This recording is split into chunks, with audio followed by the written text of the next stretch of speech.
elle est allée à Moïse. Donc, dans le temps là où ils avaient une situation là-bas, cette parole là-bas, c'était le message de Dieu dans ce temps-là.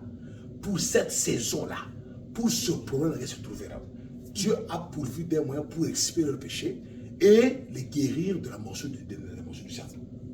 Pour qu'ils puissent conserver la vie. Dieu a donné un message à Moïse. Ok? Retenez ça comme ça. C'était un message que Dieu a donné pour solutionner un problème particulier. Qu'est-ce qu'ils en ont fait? Ils en ont fait une idole.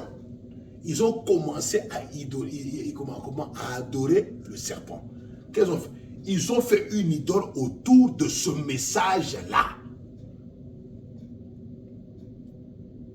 Ceux-là qui avaient bénéficié des effets de ce message-là, le temps où Dieu avait donné ça là-bas, ceux-là, ils devaient être très sincères parce que la mort était là. La mort rôdait, les serpents brûlants,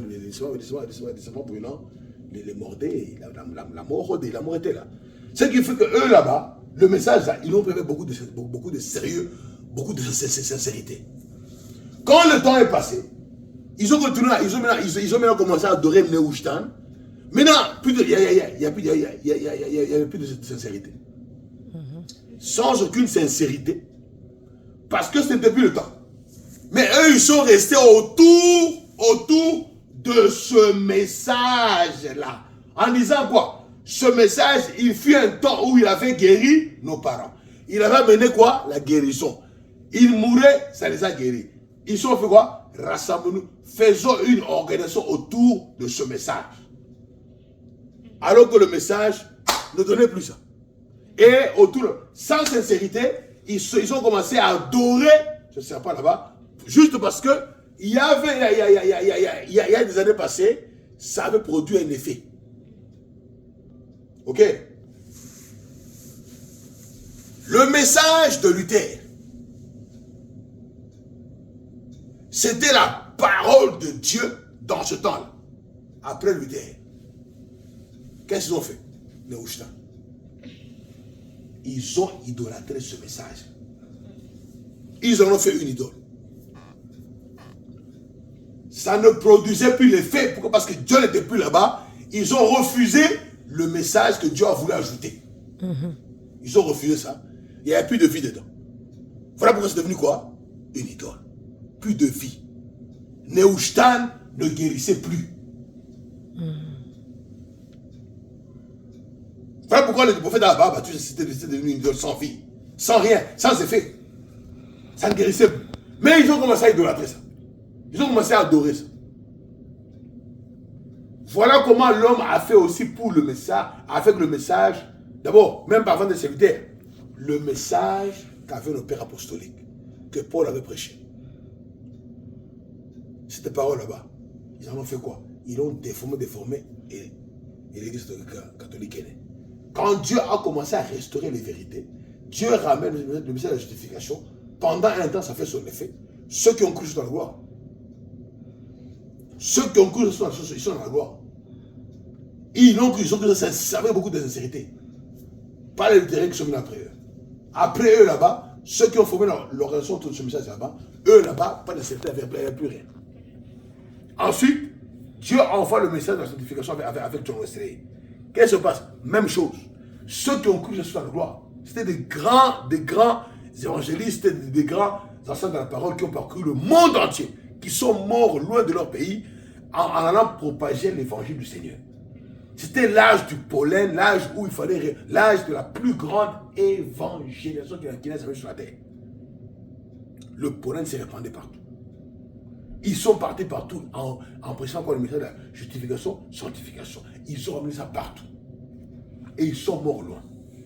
Mais après eux, qu'est-ce qu'ils ont fait? Organisation. Quoi? Les églises méthodistes. Plus tard, les baptistes, les presbytériens, les campbellistes. Tout cela, les pères de la sainteté, les mélodies, tout ça, sortis de ce réveil là-bas. Qu'est-ce qu'ils ont fait? Ils ont idolâtré ça. Nehushtan.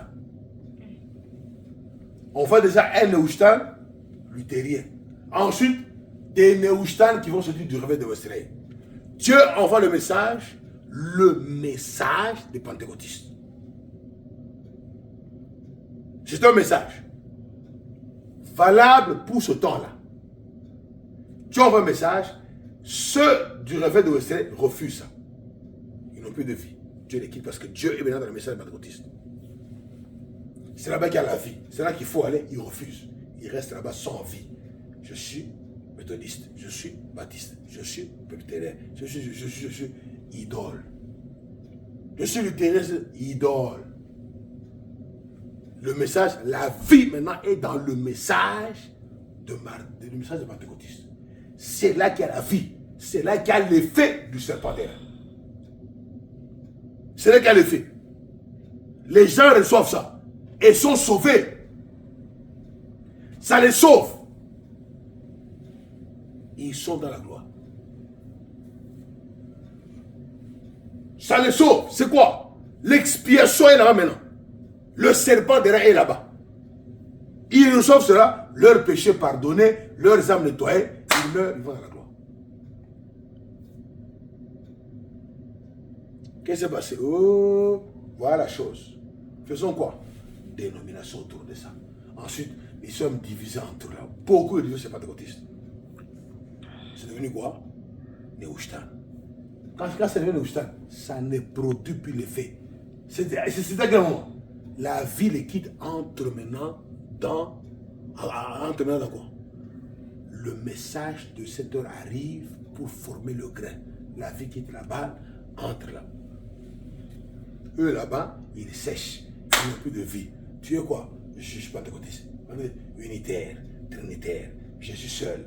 Nous sommes les pentecôtistes de tel, pentecôtistes de tel, Foursquare, tout ça là-bas. Tout ce qui va de référer, les pentecôtistes comme ça là-bas, ils deviennent quoi? Des idoles.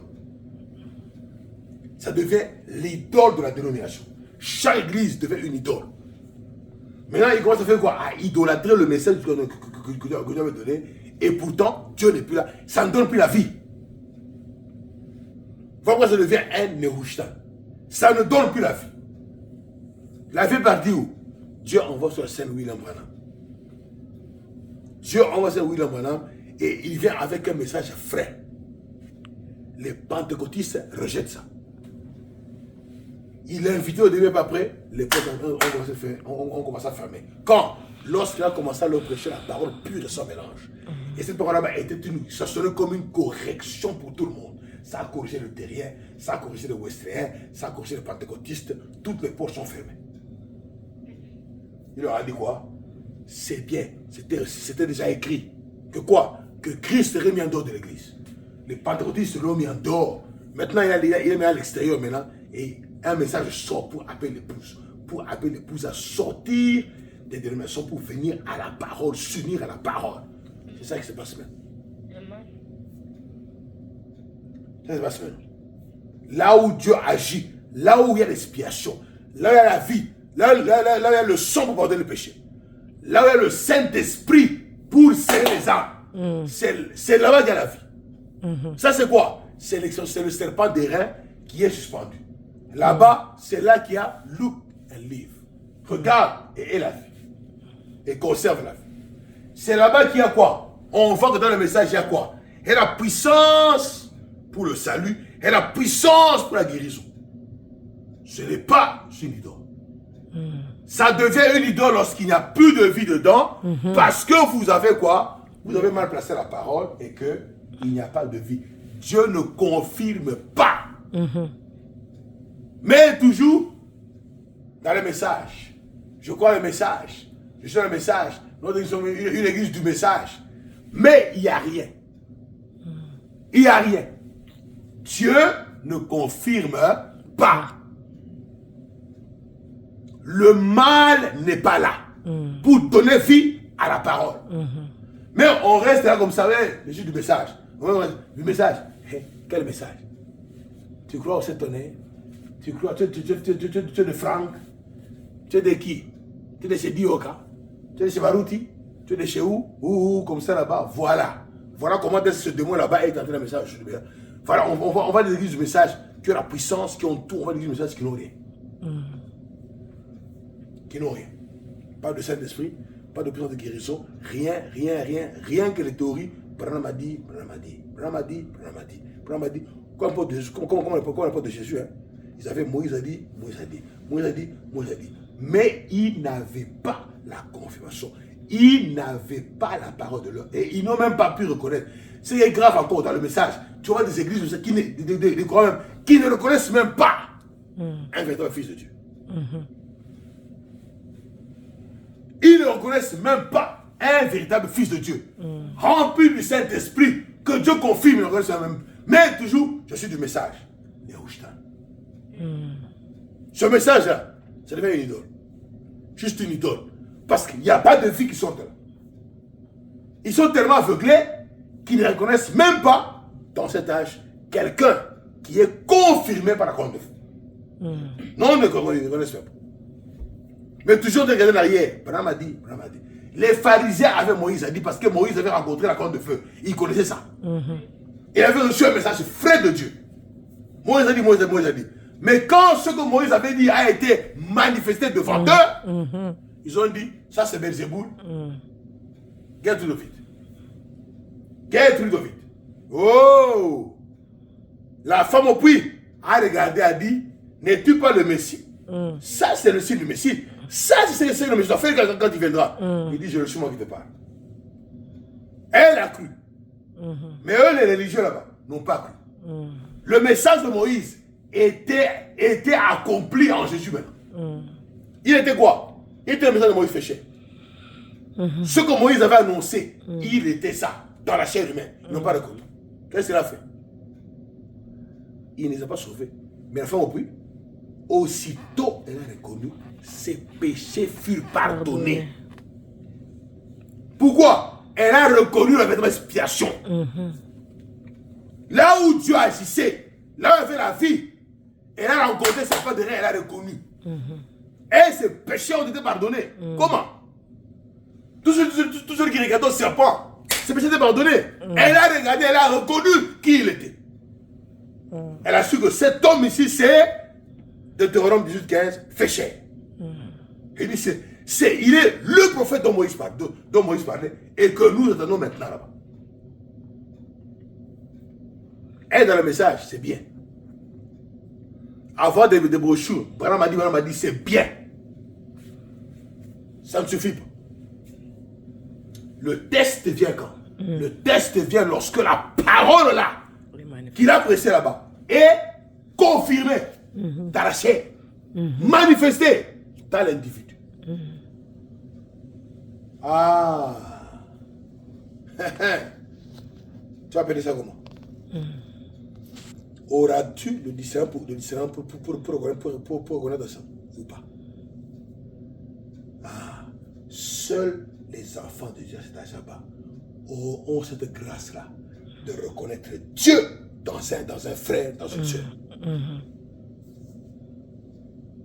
Les autres, Branham a dit dans les brochures, Branham a dit, tu avais les brochures, Branham a dit, c'est tout. Ils ont fait quoi? De regarder dans le passé. Ils ignorent ce que Dieu fait dans le temps présent. Ils ignorent ça. Le message d'un peu quoi? Il est là. Je suis pharisien. Je suis sadducéen. Mais tous, Moïse a dit. Avec les écrits de Moïse. Mais je suis pharisien. Je ne suis pas sadducéen. Je suis sadducéen. Je ne suis pas pharisien. Je suis hérodien. Je ne suis pas les deux. Chacun dans son groupe, tous avec la même Bible de Moïse. Aujourd'hui, avec le même message. Branham a dit, tout le monde lise, nous avons tous les mêmes brochures. Mais il y en a qui n'ont pas de vie. D'autres ont la vie. Ceux qui n'ont pas de vie, ceux qui n'ont rien, le message qu'ils proclament là, c'est tous les deux.